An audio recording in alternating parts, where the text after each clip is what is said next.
നമസ്കാരം. മലയാളി വാർത്ത പ്ലസിലേക്ക് സ്വാഗതം. ലോകത്തെ ഭീതിയിലാഴ്ത്തിക്കൊണ്ട് ഇറാൻ ഇസ്രയേൽ യുദ്ധം ആരംഭിച്ചിരിക്കുകയാണ്. ആണവ കരാറുമായി ബന്ധപ്പെട്ട് അമേരിക്കയും ഇറാനും തമ്മിൽ ചർച്ചകൾ നടന്നു വരികയായിരുന്നു. ജനീവയിൽ ചർച്ച കഴിഞ്ഞിരുന്നു. ഇപ്പോൾ വിയന്നയിൽ ചർച്ച നടക്കാനിരിക്കെയാണ് ഇസ്രയേൽ ആക്രമണം തുടങ്ങി വെച്ചിരിക്കുന്നത്. അപ്പോൾ ഈ ജനീവയിൽ നടന്ന ചർച്ചയിലും വ്യക്തമായിരുന്നു, യുറേനിയം സമ്പുഷ്ടീകരണത്തിൽ നിന്ന് ഞങ്ങൾ പിന്നോട്ടേക്കില്ല എന്ന് ഇറാൻ അന്ത്യശാസനം പോലെയാണ് പറഞ്ഞത്. അപ്പോൾ തന്നെ ഇസ്രയേൽ മുൻപ് തന്നെ യുദ്ധത്തിന് തയ്യാറായി നിൽക്കുകയാണ്, കോപ്പുകൂട്ടി നിൽക്കുകയായിരുന്നു. തുടർന്നാണ് ഏകദേശം ഇന്ന് ഇന്ത്യൻ സമയം 8:15 ഇസ്രയേൽ ആക്രമണം തുടങ്ങി വെച്ചത്. ഇറാൻ തിരിച്ചടിക്കുന്നു, അതിശക്തമായി തന്നെ തിരിച്ചടിക്കുകയും ചെയ്തു. എന്നാൽ ഇപ്പോൾ നമ്മൾ കാണുന്ന ഒരു കാഴ്ച, മുൻപ് ഇരു രാജ്യങ്ങളും തമ്മിൽ യുദ്ധം നടന്നു, അതിനുശേഷം അമേരിക്ക ഇറാനിലേക്ക് ആക്രമണം നടത്തി ആണവ കേന്ദ്രങ്ങൾ ആക്രമിക്കുന്നത് നമ്മൾ കണ്ടു. പക്ഷെ അപ്പോഴൊന്നും ഇറാൻ പ്രയോഗിക്കാത്ത ഒരടവാണ് ഇപ്പോൾ പുറത്തെടുത്തിരിക്കുന്നത്. ഗൾഫ് രാജ്യങ്ങളെ ആക്രമിക്കുകയാണ്. കുവൈറ്റിലേക്കും ബഹ്റൈനിലേക്കും സൗദിയിലേക്കും ഖത്തറിലേക്കും തുടരെ ആക്രമണങ്ങളാണ്. അമേരിക്കയുടെ സൈനിക കേന്ദ്രങ്ങൾ ലക്ഷ്യമിട്ടാണ് ഈ ആക്രമണങ്ങൾ നടന്നുകൊണ്ടിരിക്കുന്നത്. ഇത് അമേരിക്കയെ സമ്മർദ്ദത്തിലാഴ്ത്തുക എന്നുള്ള ഒരു നീക്കത്തിന്റെ ഭാഗം തന്നെയാണ്. എന്തായാലും ഇപ്പോൾ ഗൾഫ് പൂർണ്ണമായും അശാന്തമായിരിക്കുന്നു എന്നുള്ളതാണ്. അബുദാബിയിൽ ഒരാൾ മരണപ്പെട്ടു എന്നുള്ള വിവരം പുറത്തു വരുന്നുണ്ട്. തൊട്ടിപ്പുറത്ത് നമ്മളിപ്പോൾ ഇറാനിൽ നിന്ന് പുറത്തു വരുന്ന ഒരു വാർത്ത, അവിടെ മരണങ്ങൾ സ്ഥിരീകരിച്ചു തുടങ്ങിയിട്ടുണ്ട്. ഒരു സ്കൂളിലെ 5 കുട്ടികൾ കൊല്ലപ്പെട്ടു എന്നുള്ള വിവരങ്ങൾ പുറത്തേക്ക് വരുന്നു. ഇസ്രയേൽ അവരുടെ രാജ്യത്ത് അടിയന്തരാവസ്ഥ പ്രഖ്യാപിച്ചിരിക്കുന്നു. തൊട്ടിപ്പുറത്ത് ഇറാൻ വ്യോമപാതകൾ അടച്ചു. ഗൾഫ് രാജ്യങ്ങൾ മുഴുവൻ വ്യോമപാതകൾ അടച്ചിരിക്കുകയാണ്. നമ്മൾ ഇവിടെ കാണേണ്ട മറ്റൊരു വസ്തുതയുണ്ട്. അതായത് റംസാൻ പുണ്യ മാസത്തിലൂടെയാണ് നമ്മൾ കടന്നുപോയിക്കൊണ്ടിരിക്കുന്നത്. ഈ സമയത്തൊക്കെ നാട്ടിലേക്കും പല സ്വന്തം വീടുകളിലേക്കും ഒക്കെ പോകാൻ കാത്തു നിൽക്കുന്ന ഒരുപാട് പ്രവാസികൾ, അവരെ എല്ലാം കൊടിയ പ്രതിസന്ധിയിലാക്കിക്കൊണ്ട് ഗൾഫ് രാജ്യങ്ങൾ പൂർണ്ണമായും അവരുടെ വ്യോമപാതകൾ അടച്ചിരിക്കുന്നു എന്നുള്ളതാണ്. ഗൾഫ് അശാന്തമായി കത്തിക്കൊണ്ടിരിക്കുകയാണ്. പശ്ചിമേഷ്യ പോലെ തന്നെ ഗൾഫ് രാജ്യങ്ങൾ മുഴുവൻ ഇപ്പോൾ ഭീതിയുടെ മുൾമുനയിലായിരിക്കുകയാണ്. ഒരു 4 ദിവസത്തെ യുദ്ധമാണ് ഞങ്ങൾ നടത്താൻ പോകുന്നത് എന്ന് ഇസ്രയേൽ പറയുമ്പോൾ, പക്ഷേ ഇത് അവിടം കൊണ്ടും അവസാനിക്കാൻ സാധ്യതയില്ല. എന്തൊക്കെയാണ് ഇപ്പോൾ അവിടെ നിന്നും പുറത്തേക്ക് വരുന്ന വിവരങ്ങൾ? എന്തൊക്കെയാണ്? മുൻപ് തന്നെ ഇപ്പൊ ഇറാൻ ഇസ്രയേൽ യുദ്ധം കഴിഞ്ഞ വർഷം ഉണ്ടായിരുന്നു, 12 ദിവസത്തെ യുദ്ധമായിരുന്നു. അതെന്ന് വെച്ച് കഴിഞ്ഞാൽ പിന്നീട് അവസാനം US-ന്റെ ഒരു സഹായത്തോടു കൂടി അതിന്റെ ഒരു പിന്നെ അങ്ങോട്ടും ഇങ്ങോട്ടും പറഞ്ഞു നിർത്തുന്ന പോലെയാണ് ആ യുദ്ധം അവസാനിച്ചത്. കാരണം US ആണവ കേന്ദ്രങ്ങളിലേക്ക് ആക്രമിക്കുന്നു, അവിടെ നിന്ന് ഒന്നും തന്നെ കിട്ടുന്നില്ല. അവിടെ യുറേനിയം ഉണ്ടായിരുന്നത് കാണാതെ പോകുന്നു. തിരിച്ച് ഇവര് ഖത്തറിലെ US-ന്റെ സൈനിക കേന്ദ്രങ്ങളെ ആക്രമിക്കുന്നു. പക്ഷെ ഒന്നും തന്നെ സംഭവിച്ചില്ല. അത് കാരണം ഞങ്ങൾ ഇനി യുദ്ധം അവസാനിപ്പിക്കുന്നു എന്ന് പറഞ്ഞ് പെട്ടെന്ന് തന്നെ യുദ്ധം അവസാനിപ്പിക്കുന്നു. അന്ന് മുതൽ തന്നെ ഇസ്രയേലിന് അതിലൊരു അസംതൃപ്തി ഉണ്ടായിരുന്നു. കാരണം ഈ യുദ്ധം ഇത്ര പെട്ടെന്ന് അവസാനിപ്പിക്കണം എന്ന് ഇസ്രയേലിന് ആഗ്രഹം ഉണ്ടായിരുന്നില്ല എന്നുള്ളത് അന്ന് തന്നെ വ്യക്തമാണ്. ഇപ്പോൾ പക്ഷേ ഈ യുദ്ധം തുടങ്ങിയിട്ടുള്ളത് US-ന്റെ തന്നെ സഹായത്തോടു കൂടിയാണ്. അല്ലെങ്കിൽ ഇസ്രയേലിനെ കൊണ്ട് തുടങ്ങിപ്പിക്കുകയാണ് അമേരിക്ക ചെയ്തിട്ടുള്ളത്. ഈ യുദ്ധത്തിന് പറയുന്നത് US ഇസ്രയേൽ സംയുക്ത ഓപ്പറേഷന് പറയുന്നത് എപ്പിക് ഫ്യൂറി എന്നൊരു പേരും ഇട്ടിട്ടുണ്ട്. ഈ യുദ്ധം ഇപ്പോൾ വളരെ കൊടുമ്പിരി കൊണ്ടിരിക്കുന്നു. ഏറ്റവും പ്രധാനമായിട്ട് പറയാനുള്ള കാര്യം തന്നെയുള്ളത്, അബുദാബിയിൽ ഒരാൾ മിസൈൽ ആക്രമണത്തിൽ മരിച്ചു എന്നുള്ളതാണ്. ഈ അബുദാബിയിലേക്കൊക്കെ നമ്മൾ വരുമ്പോൾ ബിസിനസ് കേന്ദ്രമാണ്. അവിടെയൊക്കെ ആക്രമണം എന്ന് പറയുമ്പോൾ സൈനിക കേന്ദ്രങ്ങൾ മാത്രമല്ല, ജനവാസ കേന്ദ്രങ്ങളിലേക്ക്. അതുകൊണ്ടാണ് ഒരാൾ മരിച്ചിട്ടുള്ളത്. അപ്പോൾ US സൈനിക കേന്ദ്രങ്ങളിലേക്ക് ഗൾഫ് ആക്രമിക്കുന്നു എന്ന് പറയുന്നെങ്കിലും 100 മിസൈലാണ് ഇവർ ഒരുമിച്ച് അയച്ചിട്ടുള്ളത്, ഇറാൻ അയച്ചിട്ടുള്ളത്. അതിൽ എത്ര എണ്ണം എവിടെയെല്ലാം ചെന്ന് വീഴുമെന്നുള്ള അതിനെ കുറിച്ച് വലിയ അറിവൊന്നുമില്ല. ഇപ്പോഴും ഖത്തറിലൂടെ എല്ലാം മിസൈലുകൾ ചീറിപ്പായുന്ന ഫോട്ടോകളെല്ലാം നമ്മൾ പ്രവാസി മലയാളികൾ നമുക്ക് അയച്ചു തരുന്നുണ്ട്. അപ്പൊ അതൊക്കെ വളരെ നമുക്ക് പേടിപ്പെടുത്തുന്ന ഒരു ദൃശ്യം തന്നെയാണ്. കാരണം നമ്മുടെ ആൾക്കാരാണ് അവിടെയെല്ലാം, എല്ലാ ഗൾഫ് രാജ്യങ്ങളിലും ഇഷ്ടംപോലെ മലയാളികളുണ്ട്. അതുകൊണ്ട് തന്നെ യുദ്ധം ഇന്ത്യയിലേക്ക് എത്തിയില്ല എന്ന് പറയുന്നതിൽ വലിയൊരു സമാധാനത്തിന്റെ ആവശ്യമില്ല. കാരണം നമ്മുടെ ജനങ്ങൾ എല്ലാവരും മിക്കവരും ഉള്ളത് ഗൾഫ് കൺട്രികളിൽ തന്നെയാണ്. അപ്പൊ അതൊരു വലിയ പേടിപ്പെടുത്തുന്ന സാഹചര്യം തന്നെയാണ്. ഇറാൻ ഇസ്രയേൽ യുദ്ധം മാത്രമുള്ള സമയത്ത് ഇസ്രയേലിലേക്ക് അധികം പേര്, ഇസ്രയേലിലും ഇറാനിലും അധികം ആൾക്കാർ ഇന്ത്യയിൽ നിന്ന് അല്ലെങ്കിൽ മലയാളികൾ ഉണ്ടായിരുന്നില്ല. ഇവിടെ അതല്ല അവസ്ഥ. എല്ലാ വീടുകളിലും എന്ന് പറയല്ലേ, പ്രത്യേകിച്ച് മലപ്പുറം ആ ഭാഗങ്ങളിലേക്കെല്ലാം പോയി കേരളത്തിൽ നിന്ന് ഒരുപാട് മനുഷ്യന്മാർ, എല്ലാ വീടുകളിലും ഒരാളെങ്കിലും ഗൾഫിൽ ഇല്ലാത്തതില്ല. തന്നെയല്ല ഇപ്പോൾ പുറത്തു വന്നുകൊണ്ടിരിക്കുന്ന, അതായത് ഗൾഫ് മേഖലകളിലുള്ള മലയാളികൾ മാധ്യമങ്ങളോട് പ്രതികരിച്ചു തുടങ്ങിയിട്ടുണ്ട്. മനാമയിലൊക്കെ 2 ലക്ഷത്തോളം മലയാളികൾ ഉള്ളത്. അപ്പോൾ അവരെയൊക്കെ സുരക്ഷിത സ്ഥാനങ്ങളിലേക്ക് മാറ്റാനുള്ള നീക്കങ്ങൾ എംബസികൾ തുടങ്ങിയിട്ടുണ്ട്. പക്ഷെ ഇവിടെ നമ്മൾ കാണേണ്ട ഒരു പ്രധാനപ്പെട്ട കാര്യം, ഒരു യുദ്ധം ഉണ്ടാകും എന്നുള്ള ഉറപ്പ് ഈ പറയുന്ന ഇറാനും അമേരിക്കയ്ക്കും ഇസ്രയേലിനും ഉണ്ടായിരുന്നു. അതുകൊണ്ട് തന്നെ ഇസ്രയേൽ അവരുടെ ജനങ്ങളെ മുഴുവൻ ബങ്കറുകളിലേക്ക് മാറ്റി. തൊട്ടിപ്പുറത്ത് അമേരിക്കയാണെങ്കിൽ സൈനിക താവളങ്ങൾ മുഴുവൻ സുരക്ഷിതമാക്കാനുള്ള നീക്കം, പട്ടാളക്കാർ സുരക്ഷിതരാകണമെന്നും അതുപോലെ തന്നെ ഇറാനിലുള്ള ഇസ്രയേലിലുള്ള പൗരന്മാരെല്ലാം തിരികെ എത്തണം എന്നുള്ള നിർദ്ദേശങ്ങളൊക്കെ അമേരിക്ക കൊടുക്കുന്നു. അപ്പോൾ അവരേകദേശം അമേരിക്കയും ഈ പറയുന്ന ഇസ്രയേൽ പൂർണ്ണമായും അവരുടെ ജനങ്ങളെ സുരക്ഷിതരാക്കാനുള്ള നീക്കങ്ങൾ നേരത്തെ തന്നെ തുടങ്ങിയിരുന്നു. എല്ലാവരെയും ബങ്കറിലാക്കിയിരിക്കുകയാണ്. ഇസ്രയേൽ ആണെങ്കിലും ഇറാൻ ആണെങ്കിലും US ആണെങ്കിലും ഇവർ 3 പേരുമാണ് പ്രധാന കക്ഷികൾ. ഈ 3 കൂട്ടരും അവരുടെ ആൾക്കാരെ എല്ലാം സുരക്ഷിത സ്ഥാനത്തേക്ക് മാറ്റുമ്പോൾ മുമ്പുണ്ടായ യുദ്ധത്തിന്റെ കാര്യം നോക്കിയാലും ഏറ്റവും കൂടുതൽ അപകടങ്ങൾ ഉണ്ടായത് കുട്ടികളുടെ മരണവും പ്രായമായവരുടെ മരണവും സ്ത്രീകളും എല്ലാം ബുദ്ധിമുട്ടിയത് ഗാസയിലാണ്. അതുപോലെ തന്നെ ഇപ്പോഴും വരുന്നത്, ഇപ്പോൾ ഒരു മരണം സംഭവിച്ചത് ഇതിൽ ഒന്നിലും പെടാത്ത ഒരു സാധാരണ മനുഷ്യന്റെ ജീവനാണ് ഇപ്പോൾ പോയിട്ടുള്ളത്.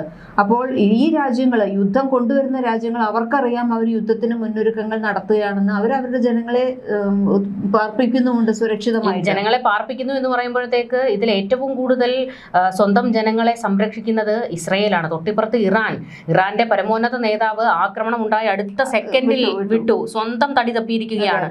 പക്ഷെ അവിടുത്തെ ജനങ്ങൾ, നമുക്ക് ഈ പറയുന്ന ഇസ്രയേലിൽ ജനങ്ങൾ കുറവാണ്, ഒരു ചെറിയ രാജ്യമാണ്, എങ്കിൽ തന്നെയും അതിശക്തമായ രാജ്യമാണ്. അവരവരുടെ ജനങ്ങളെ പൂർണ്ണമായും സുരക്ഷിത സ്ഥാനത്തേക്കാക്കി. പക്ഷെ തൊട്ടിപ്പുറത്ത് ഇറാൻ അങ്ങനെയല്ല. ഇറാൻ ഒരു വലിയ രാജ്യമാണ്. അവിടുത്തെ ജനങ്ങളെ മുഴുവൻ ബങ്കറുകളിലേക്ക് മാറ്റുക എന്നുള്ളത് പോസിബിൾ അല്ല. അപ്പോൾ ആക്രമണങ്ങൾ അതിരൂക്ഷമായി ഇസ്രയേൽ കാടടച്ച് വെടിവെക്കുകയാണെങ്കിൽ ഇറാനിൽ വലിയ മരണങ്ങൾ സംഭവിക്കും.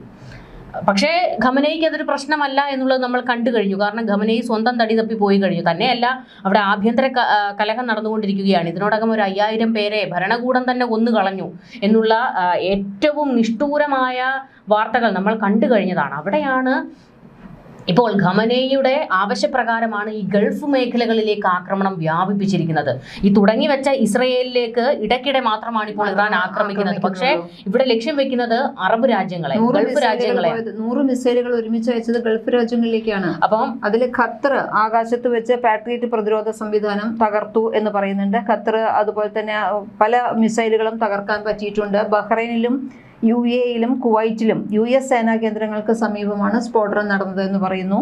അബുദാബിയിൽ മിസൈൽ ആക്രമണത്തിൽ ഒരാൾ മരിച്ചതാണ് ഇപ്പോൾ ഏറ്റവും വലിയ ഒരു പ്രശ്നമായിട്ട് ആൾക്കാർ കാണുന്നത്. കാരണം അത് ശരിക്കും പറഞ്ഞാൽ ഒരാൾ മരിച്ചു എന്ന് പറഞ്ഞു കഴിഞ്ഞാൽ അത് വലിയൊരു സംഭവം തന്നെയാണ്. കാരണം ജനവാസ മേഖലയിലേക്ക് ആക്രമണം വ്യാപിപ്പിക്കുന്നു എന്നുള്ളതിൻ്റെ ഉത്തമ തെളിവാണത്. ഇത് ഏറ്റവും കൂടുതൽ നമ്മൾ പേടിക്കേണ്ട കാര്യം തന്നെയാണ്. അതുപോലെ തന്നെ ഈ ആക്രമണം ഇങ്ങനെ തന്നെ മുന്നോട്ട് കൊണ്ടുപോവുകയാണെങ്കിൽ എന്തായിരിക്കും ഇനി സംഭവിക്കാൻ പോകുന്നത്? കാരണം രാജ്യങ്ങളിൽ ഇപ്പോൾ അത്യാവശ്യ സാധനങ്ങൾ ഒന്നും തന്നെ, ഇപ്പോൾ ഗൾഫ് രാജ്യങ്ങളുടെ കാര്യം നമ്മൾ വീണ്ടും എടുക്കുകയാണെങ്കിൽ അവിടെ ഒന്നും തന്നെ മുൻകൂട്ടി അവർ ഒരുക്കി വെച്ചിട്ടില്ല. ഗൾഫ് രാജ്യങ്ങൾ ആക്രമിക്കുമോ എന്നുള്ള ഭയമുണ്ടായിരുന്നെങ്കിലും നമ്മളെല്ലാം വിചാരിച്ചിരുന്നത് US ഇറാനെ ആക്രമിക്കും എന്ന് മാത്രമായിരുന്നു. ഇതിൽ ഇസ്രയേൽ പങ്കുചേരുമോ എന്നതായിരുന്നു നമ്മൾ പറഞ്ഞിരുന്നത്. അങ്ങനെ വരികയാണെങ്കിൽ US സൈനിക കേന്ദ്രങ്ങളെ ആക്രമിക്കും, ഗൾഫിന് ഭീഷണിയുണ്ട് എന്ന് പറഞ്ഞിരുന്നു. പക്ഷെ ഇത്ര പെട്ടെന്നൊരു യുദ്ധം പൊട്ടിപ്പുറപ്പെടുമെന്നുള്ള തോന്നലുണ്ടായിരുന്നില്ല. അതുകൊണ്ട് തന്നെ അവശ്യ സാധനങ്ങൾ ഉൾപ്പെടെയുള്ള വസ്തുക്കൾ ഇവരാരും തന്നെ ശേഖരിച്ചു വെച്ചിട്ടില്ല. ഇപ്പൊ പെട്ടെന്ന് ഇന്നൊരു യുദ്ധം പൊട്ടിപ്പുറപ്പെട്ടപ്പോൾ ജനങ്ങളെല്ലാം അങ്കലാപ്പിലാണ്. അതുപോലെ തന്നെ തിരിച്ച് നേരത്തെ പറഞ്ഞതുപോലെ തന്നെ ഇവിടേക്ക് നാട്ടിലേക്ക് വരാൻ വേണ്ടി ഒരുങ്ങിയിരിക്കുന്ന കുടുംബങ്ങള്, നാട്ടിൽ നിന്ന് അതുപോലെ ഇവിടുന്ന് അങ്ങോട്ട് തിരുവനന്തപുരത്ത് നിന്ന് നെടുമ്പാശ്ശേരിയിൽ നിന്നുള്ള വിമാനത്താവളങ്ങളെല്ലാം തന്നെ ഗൾഫിലേക്കുള്ള എല്ലാ വിമാനങ്ങളും റദ്ദാക്കി കഴിഞ്ഞു. അപ്പോൾ ഇതൊരു വലിയ പ്രതിസന്ധിയിലേക്കാണ് പോയിക്കൊണ്ടിരിക്കുന്നത്. അതായത് പശ്ചിമേഷ്യയിലും ഗൾഫിലും ഒക്കെ ആയിട്ട് ഇപ്പോൾ വ്യോമപാതകൾ അടച്ചതോടുകൂടി പോർ വിമാനങ്ങൾ മാത്രമാണ് തലങ്ങും വിലങ്ങും പറക്കുന്നത്. ഇപ്പൊ ബഹ്റൈനിൽ നിന്നുള്ള ദൃശ്യങ്ങൾ എന്ന തരത്തിൽ നിരവധി വീഡിയോകൾ സാമൂഹിക മാധ്യമങ്ങളിൽ പ്രചരിക്കുന്നുണ്ട്. ബഹ്റൈനിൽ 5ഓളം സ്ഫോടന ശബ്ദങ്ങൾ കേട്ടതായിട്ടാണ് പ്രദേശവാസികൾ പറയുന്നത്. ബഹ്റൈനിലെ ജുഫൈർ ഭാഗത്താണ് US മിലിറ്ററി ക്യാമ്പ് ഉള്ളത്. അവിടെ നിന്നാണ് ജുഫൈർ ഭാഗത്തു നിന്നും പുക ഉയരുന്നതായാണ് റിപ്പോർട്ടുകൾ വന്നിരുന്നത്.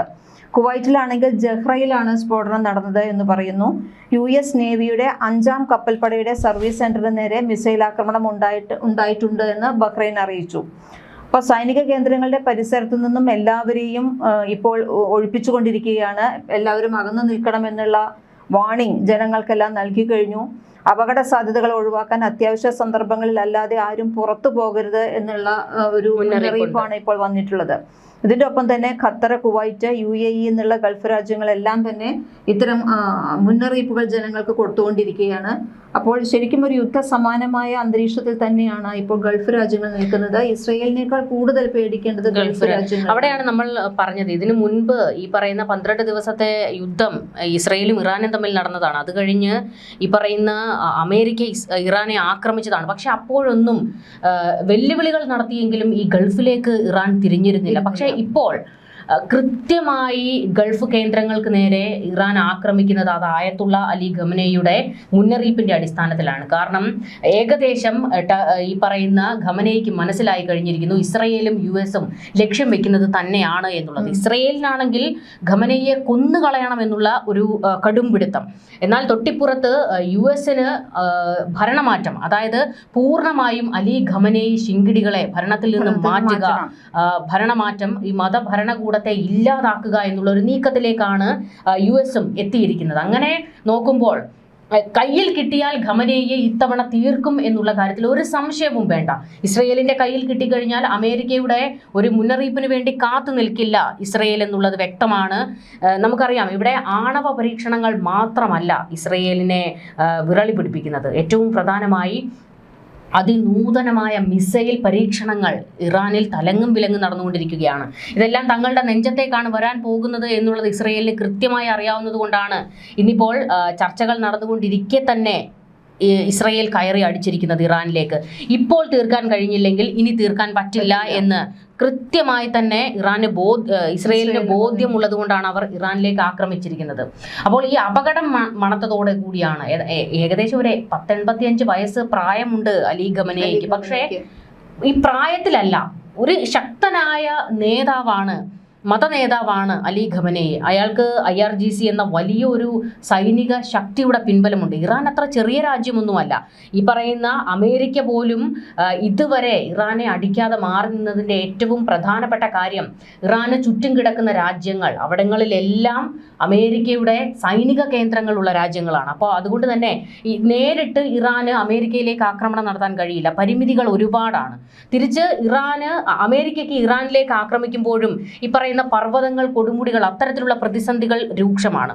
അപ്പോൾ അങ്ങനെ വെച്ച് നോക്കുമ്പോഴത്തേക്ക് ഇറാൻ ഏറ്റവും പോസിബിളായി, ഏറ്റവും ശക്തമായി അടിക്കാൻ കഴിയുന്നത് ഈ അമേരിക്കയുടെ സൈനിക താവളങ്ങളാണ്. സൈനിക താവളങ്ങൾ എന്ന് പറയുമ്പോഴത്തേക്ക് അത്ര നിസ്സാരമല്ല. അമേരിക്ക സംരക്ഷണം കൊടുക്കുന്ന രാജ്യങ്ങൾ, സൈനിക സംരക്ഷണം കൊടുക്കുന്ന രാജ്യങ്ങൾ, അവിടെ കയറി ഇറാൻ അടിക്കുന്നു എന്ന് പറയുമ്പോഴത്തേക്ക് അത് അമേരിക്കയ്ക്ക് നാണക്കേടാണ്. അത്ര വലിയ നാണക്കേട് പേറാൻ ലോകശക്തി പോലീസാണല്ലോ, ലോക പോലീസാണല്ലോ, പ്രത്യേകിച്ച് ട്രംപും കൂടിയാണ്. അപ്പോൾ അത് വലിയ ഒരു ക്ഷതമാണ്, അഭിമാനത്തിന് ഏൽക്കുന്ന ക്ഷതമാണ്. അതുകൊണ്ട് തന്നെയാണ് ഇത് കൃത്യമായി അറിയാവുന്ന അലി ഖമനേയിയാണ് യുദ്ധത്തിന്റെ പ്ലാൻ തന്നെ മാറ്റി ഗൾഫ് കേന്ദ്രീകരിച്ചോളാൻ പറഞ്ഞിരിക്കുന്നത്. ഇവിടെ കുവൈറ്റ് ആക്രമിക്കുന്നു, ബഹ്റൈൻ ആക്രമിക്കുന്നു, അത് കഴിഞ്ഞ് ഖത്തറിലേക്ക് ആക്രമണം നടത്തുന്നു. പിന്നെ നമ്മൾ കണ്ട് ഞെട്ടിയത് സൗദിയിലേക്ക് ഇറാൻ കടന്നതോടുകൂടിയാണ്. നമുക്കറിയാം, ഇറാനും സൗദിയും തമ്മിൽ അത്ര നല്ല രസത്തിലല്ല. മറ്റൊരു കാര്യം എന്ന് പറയുന്നത്, ഇറാന് ഇനി ഏറ്റവും കൂടുതൽ ലക്ഷ്യം വെക്കാൻ പറ്റുന്ന ഒരേ ഒരു രാജ്യം, അമേരിക്കയെ സമ്മർദ്ദത്തിലാക്കാൻ കഴിയുന്ന ഏറ്റവും പ്രധാനപ്പെട്ട ഒരു രാജ്യം സൗദിയെ ആക്രമിക്കുക എന്നുള്ളതാണ്. സൗദിയെ ആക്രമിക്കാൻ ഇറാന് വലിയ പ്രശ്നങ്ങളൊന്നുമില്ല, നേരിട്ട് ആക്രമിക്കാം. അതിനൊക്കെ അപ്പുറത്തേക്ക് ഈ പറയുന്ന നേരിട്ട് ഇറാൻ ആക്രമിക്കുന്നത് സൗദിയിലെ അമേരിക്കൻ കേന്ദ്രങ്ങളിലേക്കായിരിക്കും.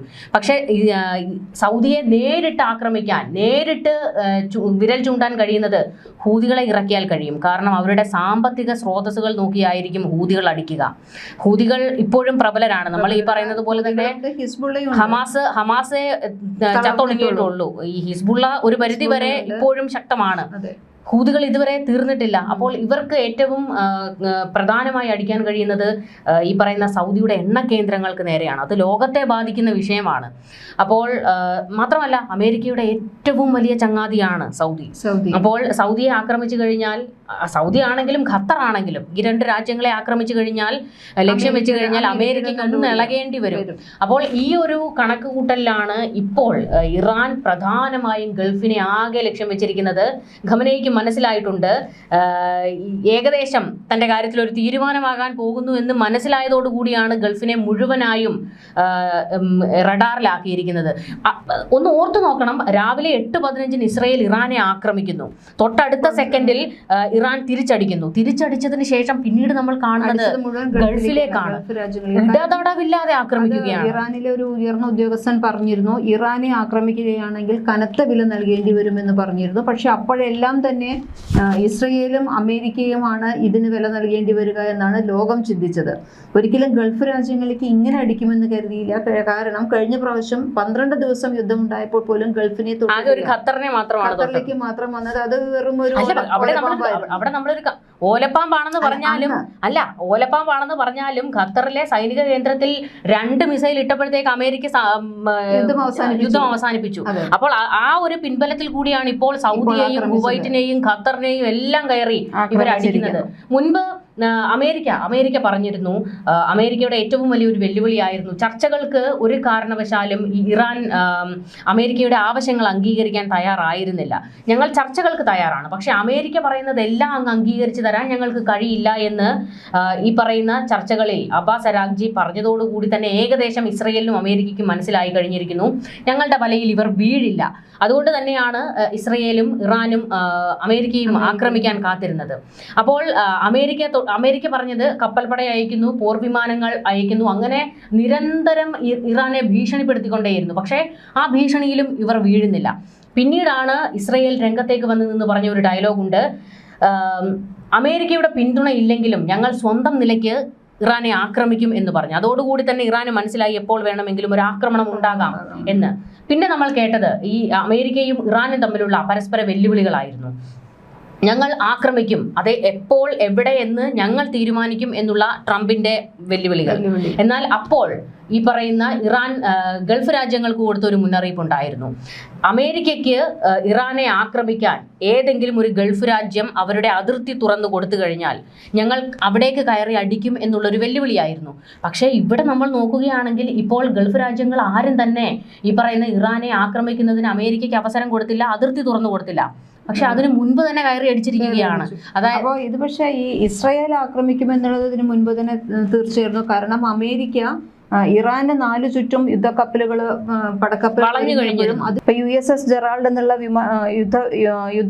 പടക്കപ്പല് ഇസ്രയേൽ തീരത്താണ് നങ്കൂരമിട്ടത്. ഇതിൽ നിന്ന് ഒന്ന് തന്നെ വ്യക്തമാണ്, ഇപ്പോൾ ആക്രമണം ഉണ്ടാകുന്നു അല്ലെങ്കിൽ ഇസ്രയേൽ തന്നെ ഇറാനെ ആക്രമിക്കണമെന്ന് US കൃത്യമായി നൽകിയിട്ടുള്ള ഒരു നിർദ്ദേശത്തിന്റെ പുറത്തു തന്നെയാണ് ഇസ്രയേൽ അടിച്ചിട്ടുള്ളത്. അതുകൊണ്ട് പക്ഷേ ഇവർക്ക് കണക്കുകൂട്ടലിൽ പിഴച്ചത് ഇത്രയധികം മിസൈലുകൾ ഒരുമിച്ച് ഗൾഫ് രാജ്യങ്ങളിലേക്ക് വിടുമെന്ന് അമേരിക്ക കണക്ക് കൂട്ടിയിട്ടില്ല. ഇറാനെ ആക്രമിക്കുമെന്നും ഇറാൻ ഇസ്രയേലിനെ ആക്രമിക്കുമെന്നും അങ്ങനെ ഇസ്രയേലിന് ആക്രമണം ഉണ്ടാകണമെങ്കിൽ പ്രത്യാക്രമണത്തിന് വേണ്ടിയിട്ടാണ് ഈ യുദ്ധക്കപ്പലിനെ അവിടെ സജ്ജീകരിച്ച് നിർത്തിയത്. പക്ഷെ അതിന്റെ ആവശ്യം വന്നില്ല. കാരണം ഇസ്രയേലിലല്ല ഇവർ കേന്ദ്രീകരിച്ചിരിക്കുന്നത്. ഈ വിവരം അറിഞ്ഞുകൊണ്ട് തന്നെയാണ് ഗൾഫിലേക്ക് ഇപ്പോൾ കേന്ദ്രീകരിച്ചിരിക്കുന്നത്. ഇത് ശരിക്കും ഒരു വലിയ യുദ്ധാവസ്ഥ തന്നെയാണ് ലോകത്തിന് കണക്ക് കൂട്ടി ഇറങ്ങിയിരിക്കുന്നു. ഇപ്പോൾ നമ്മൾ ഈ കാണുന്നത് പോലെ ഈ ഗൾഫ് രാജ്യങ്ങൾ ഇപ്പോൾ കുവൈറ്റും അതുപോലെ തന്നെ UAEയും ഒക്കെ ഈ പറയുന്ന പോലെ തന്നെ സൗദിയും ഒക്കെ ഇറാന് മറുപടി കൊടുത്തിട്ടുണ്ട്. ഞങ്ങളുടെ മേഖലകളിലേക്ക് ആക്രമിച്ചു കഴിഞ്ഞാൽ പ്രതികരിക്കാൻ ഞങ്ങൾക്ക് അവകാശമുണ്ട് എന്ന് പറയുന്നുണ്ടെങ്കിലും ഗൾഫ് രാജ്യങ്ങൾ അങ്ങനെ തിരിച്ചടിക്കാൻ സാധ്യതയില്ല, തിരിച്ചടിക്കുന്നില്ല. അവര് ഒന്നെങ്കിൽ അമേരിക്ക രംഗത്തേക്ക് ഇറങ്ങുക, അമേരിക്ക ഒന്നെങ്കിൽ ഇത് അവസാനിപ്പിക്കുക, അല്ലെങ്കിൽ അടിച്ചങ്ങ് തീർക്കുക. ഇത്ര നേരമായിട്ടും ഇങ്ങനെയെല്ലാം സംഭവിച്ചിട്ടും ഇപ്പോൾ ഈ ഗൾഫ് രാജ്യങ്ങൾ എല്ലാ UAE ഉൾപ്പെടെയുള്ള എല്ലാ രാജ്യങ്ങളിലേക്കും സൗദിയിലേക്കും ഉൾപ്പെടെ ആക്രമണം ഉണ്ടായിട്ടും ഒരു ഗൾഫ് രാജ്യം പോലും തിരിച്ച് ഇറാനെതിരെ ഒരു വിരൽ പോലും ഇളക്കിയിട്ടില്ല. എന്ന് മാത്രമല്ല അമേരിക്കയും സഹായത്തിന് എത്തിയിട്ടില്ല. ഇവര് ഈ ഖത്തറൊക്കെ അവരുടെ മിസൈൽ പ്രതിരോധ സംവിധാനം ഉപയോഗിച്ച് മിസൈലുകളെ തടയുന്നു എന്നല്ലാതെ തിരിച്ചൊരു പ്രത്യാക്രമണം ഇവിടെ നടന്നിട്ടില്ല. അപ്പോൾ അതും ഒരു വലിയ അതത്ര പോസിബിൾ അല്ല. കാരണം അത്ര പോസിബിൾ അല്ല എന്ന് പറയുമ്പോഴത്തേക്ക് ഈ സൈനിക ശക്തിയിലും ആയുധക്കരുത്തിലും ഇറാന്റെ അത്രയും ഗൾഫ് രാജ്യങ്ങളില്ല. അതാണ് തന്നെയല്ല, അവർക്ക് ഈ പറയുന്ന പോലെ ഒരു യുദ്ധത്തിനൊന്നും ഇനി അവർ താല്പര്യം പ്രകടിപ്പിക്കില്ല. അവര് രാജ്യത്തിന്റെ പുരോഗതി, രാജ്യത്തിന്റെ വളർച്ച അത് നോക്കി മുൻപോട്ട് പോകുമ്പോൾ ഒരു യുദ്ധം കൊണ്ട് രാജ്യത്തിന് ദുരന്തം വരുത്തി വെക്കാൻ അവരാരും തയ്യാറാകില്ല. അതുകൊണ്ട് തന്നെയാണ് അന്ന് ഖത്തറിൽ കയറിയായിരുന്നു ഇറാൻ അടിച്ചത്. അപ്പോഴും തിരിച്ചടി കൊടുത്തില്ല. ഈ പറയുന്ന ഇസ്രയേൽ ഖത്തറിനെയാണ് ആക്രമിച്ചത്. അപ്പോഴും തിരിച്ച് ഇസ്രയേലിനെ ഒന്നും ചെയ്തില്ല ഇവർ. അപ്പോൾ ഗൾഫ് രാജ്യങ്ങൾക്ക് ഇനി ഒരു യുദ്ധത്തിനൊന്നും അവർ നിൽക്കില്ല. അപ്പോൾ അമേരിക്കയെ സമ്മർദ്ദം ചെലുത്തുക എന്നുള്ളത് മാത്രമാണ് ഈ ഗൾഫ് രാജ്യങ്ങൾക്കുള്ള ഒരു ഏക പോംവഴി. ഇപ്പോൾ തന്നെ സൈനിക കേന്ദ്രങ്ങൾക്ക് നേരെ ആക്രമണം തുടങ്ങി വെച്ച ഇറാൻ അത് കഴിഞ്ഞിട്ട് ഇപ്പോൾ വെല്ലുവിളി നടത്തിയിട്ടുണ്ട് അമേരിക്കയുടെ എംബസികൾ നോക്കി ആക്രമിക്കുമെന്ന്. അപ്പോൾ അവർ പൂർണ്ണമായും സജ്ജമായി നിൽക്കുകയാണ്. ഒന്നെങ്കിൽ ഞങ്ങൾ സൈനിക കേന്ദ്രങ്ങൾ ആക്രമിക്കും, അല്ലെങ്കിൽ ഞങ്ങൾ ഈ പറയുന്നത് പോലെ അമേരിക്കയുടെ എംബസികൾ കേന്ദ്രീകരിക്കും, പിന്നീട് സാമ്പത്തിക കേന്ദ്രങ്ങൾക്ക് നേരെ ആക്രമണം നടത്തും എന്നുള്ള ഒരു പ്രഖ്യാപനം, അല്ലെങ്കിൽ അങ്ങനെ ഒരു നീക്കം ഇറാൻ തുടങ്ങിക്കഴിഞ്ഞാൽ ഗൾഫ് രാജ്യങ്ങൾ പൂർണ്ണമായും അമേരിക്കയെ സമ്മർദ്ദത്തിൽ ആക്കുമെന്നുള്ള കാര്യത്തിൽ അമേരിക്കയ്ക്ക് എന്ന് പറയാൻ പറ്റുമോ എന്നല്ല, ട്രംപിന് എന്തായാലും പ്രധാന ലക്ഷ്യം ഖമനേയിയെ മാറ്റുക എന്നുള്ള ഭരണമാറ്റമാണ്. ഇപ്പോൾ നമുക്കറിയാം ഇറാനിലെ പഹ്ലവി ഭരണകൂടത്തിന് കൊണ്ടുവരണം എന്നുള്ളതാണ്. കാരണം റസാ പഹ്ലവി അമേരിക്കൻ ട്രംപിനോട് പറഞ്ഞു കഴിഞ്ഞു, ഭരിക്കാൻ ഞാൻ തയ്യാറാണ്, ജനാധിപത്യപരമായ ഒരു ഭരണത്തിന് ഞങ്ങൾ തയ്യാറാണ് എന്നുള്ള. അപ്പോൾ ഈ പറയുന്ന ട്രംപ് കണക്ക് കൂട്ടുന്നത് അത് തന്നെയാകാം. കാരണം ഇറാനിൽ വലിയൊരു വിഭാഗം ജനാധിപത്യ ഭരണത്തിന് വെമ്പൽ കൊണ്ട് നിൽക്കുകയാണ്. അവർക്ക് റസാ പഹ്ലവി തിരികെ വരണം എന്നുള്ള ഒരു ആഗ്രഹം അവർക്കുണ്ട്. അപ്പോൾ അങ്ങനെ ഈ പറയുന്ന ആദ്യത്തെ മിസൈൽ വീണപ്പോൾ തന്നെ ഖമനേയി അവിടുന്ന് ബങ്കറിലേക്ക് മാറ്റി കഴിഞ്ഞു. അത് പക്ഷേ ഈ ബങ്കറിലേക്ക് മാറ്റി ഖമനേയി മാറി എന്നുള്ളത് കൊണ്ട് ഖമനേയി പേടിച്ചോടി എന്നല്ല അതിന് പൂർണ്ണമായും പേടിച്ചോടി എന്നല്ല അർത്ഥം. ഖമനേയിയെ മാറ്റി, കാരണം ഖമനേയി തന്നെയാണ് ഇപ്പൊ ഗൾഫ് രാജ്യങ്ങൾ ആക്രമിക്കാൻ ഉള്ള നിർദ്ദേശം നൽകിയിട്ടുള്ളത്. കാരണം തലയാണല്ലോ, തല പോയി കഴിഞ്ഞാൽ ഇവർക്ക് പിന്നെ പ്രതിസന്ധിയാണ്. അതുകൊണ്ട് തലയെ സുരക്ഷിതമാക്കുക എന്നുള്ള ഒരു നീക്കമാണ് അവർ എല്ലാ സമയത്തും നടത്തുന്നത്.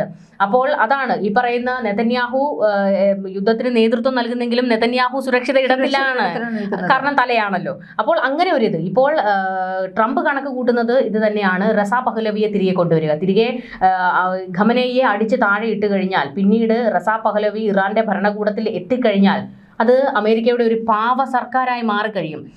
പക്ഷേ മുൻപ് ട്രംപ് ഒരു വെല്ലുവിളി നടത്തിയിരുന്നു, ഞങ്ങൾ വെനസ്വേലയിൽ നടത്തിയ സൈനിക നടപടി അത് ഇറാന്റെ ഓർമ്മയിൽ ഉണ്ടാകണം. പക്ഷേ അത് ഒരു ബാലിശമായ വെല്ലുവിളിയാണ്. കാരണം വെനസ്വേല പോലെ അല്ല ഇറാൻ അത്ര നിസാര രാജ്യമൊന്നുമല്ല. അങ്ങനെ ഇപ്പോൾ തന്നെ എത്ര ഗൾഫ് രാജ്യങ്ങൾക്ക് നേരെയാണ് ആക്രമണം നടത്തിയത്. അപ്പോൾ ഗൾഫ് രാജ്യങ്ങളിലേക്ക് ആക്രമിക്കുന്നു, ഇസ്രയേലിലേക്ക് ആക്രമിക്കുന്നു. ഈ പറയുന്ന പോലെ തന്നെ ഇസ്രയേൽ തിരിച്ചടിക്കുകയും ചെയ്യുന്നുണ്ട്. അപ്പോൾ പക്ഷേ ഈ പറയുന്ന പോലെ മഡൂറയെ കൈയും കെട്ടി പിടിച്ചുകൊണ്ട് വന്നതുപോലെ അത്ര എളുപ്പമല്ല ഖമനേയിയെ കൊണ്ടുവരിക. അപ്പോൾ ഈ പറയുന്ന പോലെ തന്നെ ഇനി ഈ പറയുന്ന ഇതിനിടയിൽ കൂടി അമേരിക്ക നടത്താൻ പോകുന്ന ഒരു നയതന്ത്രപരമായ നീക്കം എന്ന് പറയുന്നത് ഇറാനിലെ ജനങ്ങളെ ഒരു ആഭ്യന്തര യുദ്ധത്തിലേക്ക് ഈ സമയത്ത് അഴിച്ചുവിടുക എന്നുള്ളതാണ്. അങ്ങനെയാണെങ്കിൽ ഇറാനിലെ മതഭരണകൂടത്തെ ഇല്ലാതാക്കാം എന്നുള്ള ഒരു ആവശ്യം നമുക്കറിയാം. ഇറാൻ ഏറ്റവും ക്രൂരമായ മത ആചാരങ്ങൾ കൊണ്ട് നടക്കുന്ന ഒരു രാജ്യമാണ്. എത്രയോ ഒരു മുടിയിഴ പുറത്തു കണ്ടതിനാണ് മഹ്സാ അമിനിയെ കൊലപ്പെടുത്തിയത്. അപ്പോൾ അവിടെ സ്ത്രീകൾ ഏറ്റവും അതിരൂക്ഷമായി ഖമനേയിക്കെതിരെ പ്രതിഷേധിച്ചുകൊണ്ട് സിഗരറ്റ് വലിച്ചുകൊണ്ട് സ്ത്രീകൾ പുറത്തേക്ക് ഇറങ്ങുന്നു. വസ്ത്രങ്ങൾ വലിച്ചു ഊരിക്കൊണ്ട് അവർ വസ്ത്രങ്ങൾ വലിച്ചെറിയുന്നു. പ്രത്യേകിച്ച് ഈ തലയിലുള്ള തട്ടമൊക്കെ അവർ വലിച്ചെറിഞ്ഞ് ഈ പറയുന്ന ഖമനേയിയുടെ മുഖത്തേക്ക് എറിയുന്നു. അത്രത്തോളം തീവ്രമായി നിൽക്കുന്ന ഒരു ജനതയാണ് അവർ. അവർക്ക്